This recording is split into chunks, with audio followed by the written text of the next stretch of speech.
From a pro-reform Iranian news outlet, girls in Tehran throwing off their mandatory hijabs, and these brave junior high school students who walked out of class chanting "Death to the dictator," as Iran's supreme leader claims the United States is behind the quote riot. CNN's Caitlin Collins is at the White House for us. And Caitlin, President Biden says he's quote gravely concerned about the violent crackdowns by the Iranian government on these protesters.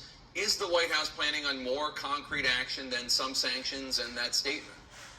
Well, they are expecting to do more sanctions this week, Jake. Of course, the full scope of that remains to be seen. In his statement yesterday, President Biden just said we should expect to see action this week. And I am told by a source familiar that that will come in the form of sanctions on law enforcement officials, on those directly involved in the crackdown on these protests that are sweeping Iran, as you've seen. And, Jake, that would come after sanctions already on the morality police in Iran and other actions that the United States has tried to take to try to restore communications there so people can get online, so it can be widespread what is actually happening on the ground there. That last part is a bit more of a struggle, but Jake, it is notable to see the White House speaking out as quickly as they are now, because it appears to be a lesson learned from a lot of the officials who are working for the Biden administration that worked for the Obama administration 13 years ago when in 2009 protests were sweeping Iran, and you saw a much different response because officials then were actually hesitant to speak out publicly and back the demonstrators because they were worried, they said, that it would be counterproductive.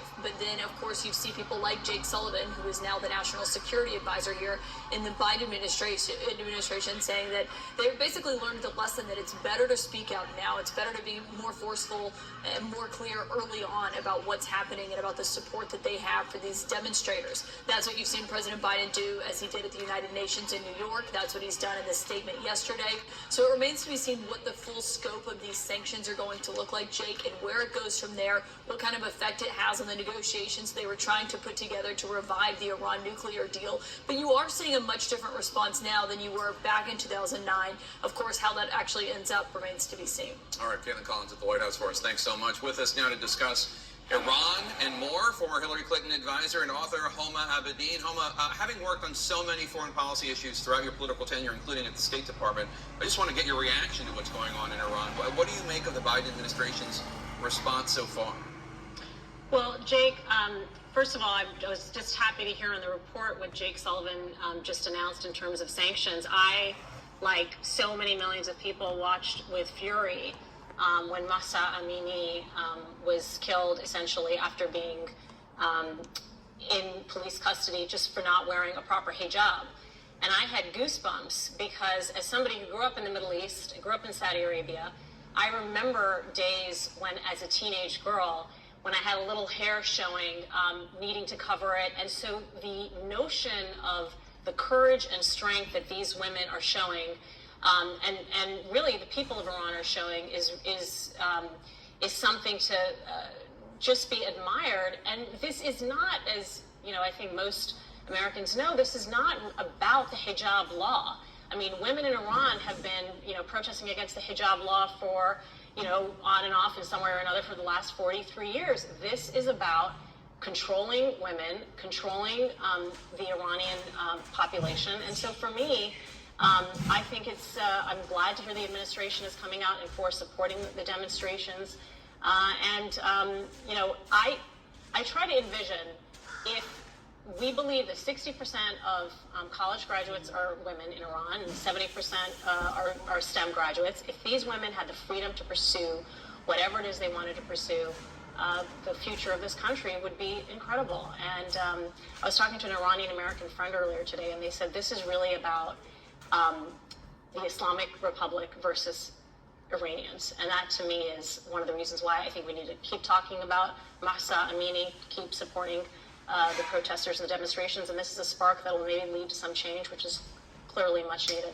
Yeah, let's hope so. And in fact, you write about growing up in Saudi Arabia, where women also are forced to cover their hair.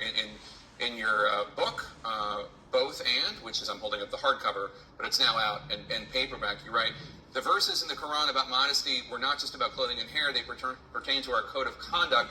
I knew girls who were automatically expected to cover who didn't even have the choice, and others who consciously made the choice themselves. The key is having the choice, unquote. And we're seeing increasingly younger women speak up in Iran. What's your message to them? And do you think that progressive women conservative women. I mean, men.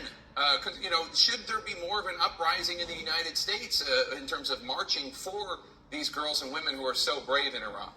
Well, thank you for quoting from my book, because the key word that I use in every decision I've made on my own is choice.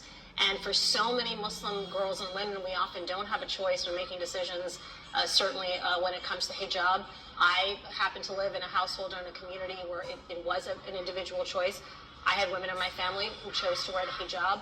But it is so much more about how your code of conduct is in this world. It's not just about covering your hair. It's much larger than that. People just put it in a box because they don't understand what hijab is. But the other thing I do talk about in my book is no progress is going to be made unless men are at the table. Men are supporting these choices for women on behalf of their daughters, or raising a whole next generation of young people. You and I both are. And, for me, I have a 10-year-old son, and I want to raise him not just, to respect women, but not fear their power. And so much of this is fearing the potential of women's power. And, I think Muslim women just get put into this box of we're all conservative, we all cover our hair, and we're as diverse in the way we think, the way we act, the way we dress as in any other society, religious society, or community in the world. Let's quickly turn to the midterms, because obviously you worked in the White House in 1998. Historically, the party controlling the White House almost always loses congressional seats.